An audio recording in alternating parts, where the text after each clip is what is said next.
কি গরম পড়েছে! যা গরম পড়েছে, এই গরমে তেল মশলা জাতীয় কিছু খাবার একদমই খাওয়া যায় না।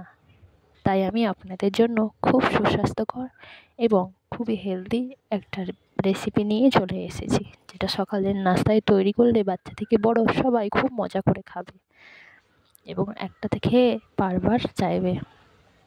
আসসালামু আলাইকুম ভিউয়ার্স, কেমন আছেন সবাই? আশা করি আল্লাহর রহমতে আপনারা সবাই খুব ভালো আছেন। আলহামদুলিল্লাহ, আমিও খুব ভালো আছি।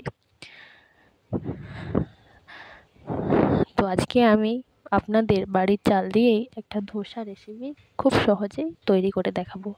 তার জন্য আমি 1 বাটি চাল এবং তার আধা বাটি 2 রকমের ডাল নিয়েছি। একটা হলো মুগ ডাল আর একটা হলো মসুর ডাল। আপনারা চাইলে যে কোনো একটা ডাল দিয়েও করতে পারেন। আমি সারা রাত ভিজিয়ে রেখেছিলাম।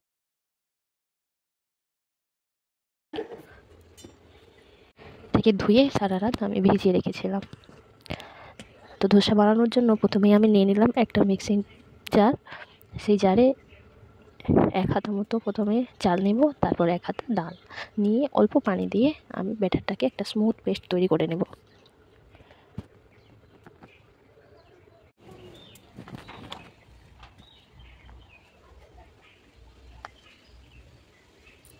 দেখুন কত সুন্দর পেস্ট হয়ে গেছে। এইভাবে একটা স্মুথ ব্যাটার রেডি করে নিতে হবে। পেস্টটাকে আমি একটা বোলে ঢেলে নেব। ঢেলে নিয়ে ওতে অল্প দিয়ে দেব নুন, সামান্য চিনি এবং সামান্য খাবার সোডা দিয়ে অল্প অল্প পানি দিয়ে একটা পাতলা পেস্ট বানিয়ে নেব। হ্যাঁ, আমি অল্প হলুদও যোগ করেছি কালারের জন্য, আপনারা চাইলেও না দিতে পারেন, এভাবে সাদাও রাখতে পারেন। আমি কালারের জন্য অল্প দিয়েছি। জল দিয়ে দেখুন এই অল্প, একেবারে একদম পাতলাও হবে না, একেবারে একদম ঠিকও হবে না। এভাবে একটা ব্যাটার রেডি করে নিতে হবে।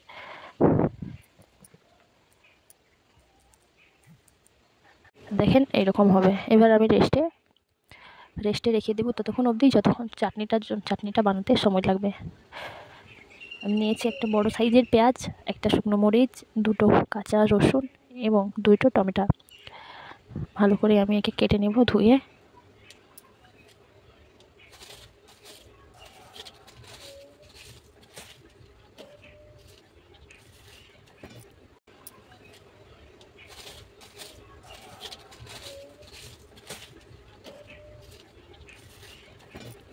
প্রথমে চুলাইতে একটা কড়া বসিয়ে দিলাম। কড়াতে দিয়ে দেবো অল্প পরিমাণে তেল, তাতে দিয়ে দেবো অল্প সরিষার ফোড়ন। আমার কাছে কালো সরিষা ছিল না বলে আমি সাদা সরিষা দিয়েছি, আপনারা চাইলে কালো সরিষাটা দিয়ে নিতে পারেন। তারপর দিয়ে দেবো শুকনো মরিচ এবং রসুন। একটু ভাজা হয়ে গেলে দিয়ে দেবো পেঁয়াজ এবং টমেটো।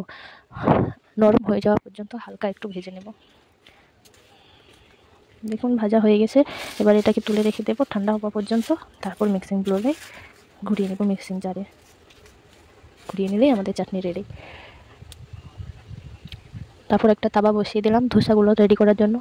তাওয়াতে অল্প তেল দিয়ে দেবো। তাওয়াটা গরম হয়ে গেলে তারপর তাতে একটু জলের ছেটা দিয়ে দিব, যাতে ধোসাগুলো বসে না যায়, ভালোভাবে যাতে উঠে চলে আসে। এবার আমি 1 হাতা ব্যাটারটা নেব। যখন ব্যাটারটা দেবেন নিচ থেকে একটু গুলে নেবেন, তাহলে ব্যাটারটা ভালো হবে। একটু গুলে আমি 1 হাতা ব্যাটার দিয়ে আস্তে আস্তে ঘুরিয়ে ঘুরিয়ে ধোসার আকার দিয়ে দেবো। ধোসাগুলোকে একেবারে লো ফ্লেমে ভাজতে হবে, তা না হলে ওপরে একদম নিচেরগুলো ক্রিস্পি হয়ে যাবে, ওপরেরগুলো ভাজা হবে না ভালোভাবে।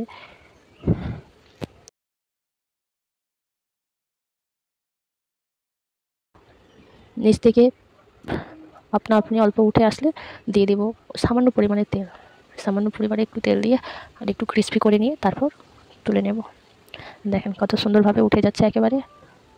এইভাবে একের পর এক সবগুলো করে নেব। আমার ভিডিওটা ভালো লাগলে অবশ্যই একটা লাইক করবেন, একটা কমেন্ট করবেন এবং একটা শেয়ার করে রাখবেন। যারা নতুন চ্যানেলটিকে সাবস্ক্রাইব করে দিবেন।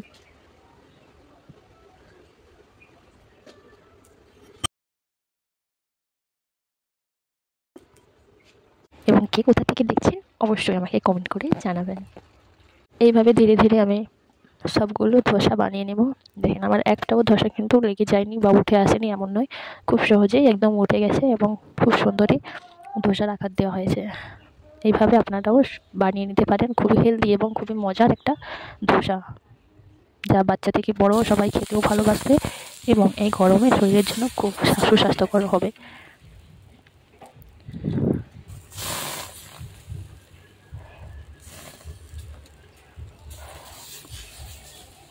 দেখেন সবগুলো খুব সুন্দরভাবে একেবারে নিচ থেকে আপনা আপনিই ছেড়ে যাচ্ছে, আমাকে হাতও দিতে হচ্ছে না।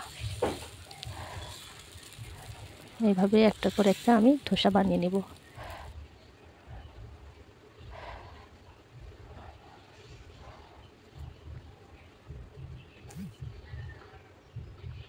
এদিকে চাটনি, টমেটো, পেঁয়াজ সব ঠান্ডা হয়ে গেছে।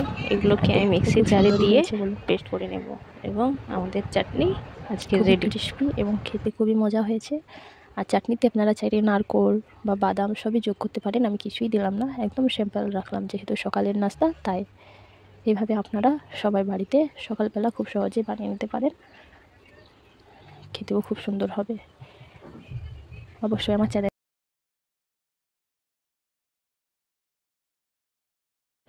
সত্যি বলছি সবগুলো অনেকক্ষণ পর্যন্তই ক্রিস্পি ছিল এবং খেতে দুর্দান্ত হয়েছে, মারাত্মক। অবশ্যই একবার বাড়িতে আপনারা ট্রাই করবেন, সবাই খুব ভালোবাসবে খেতে।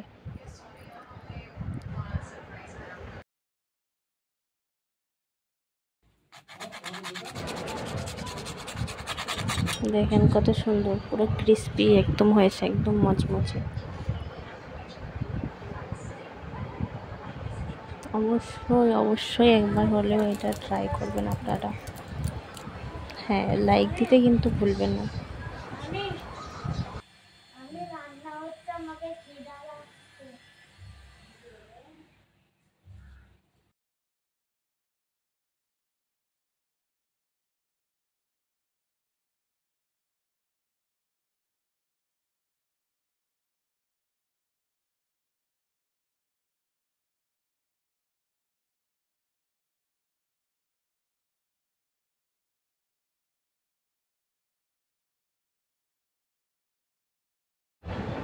সত্যি বলতে খুব মজা হয়েছে, অবশ্যই একবার ট্রাই করবেন। সবাই সুস্থ থাকবেন, ভালো থাকবেন।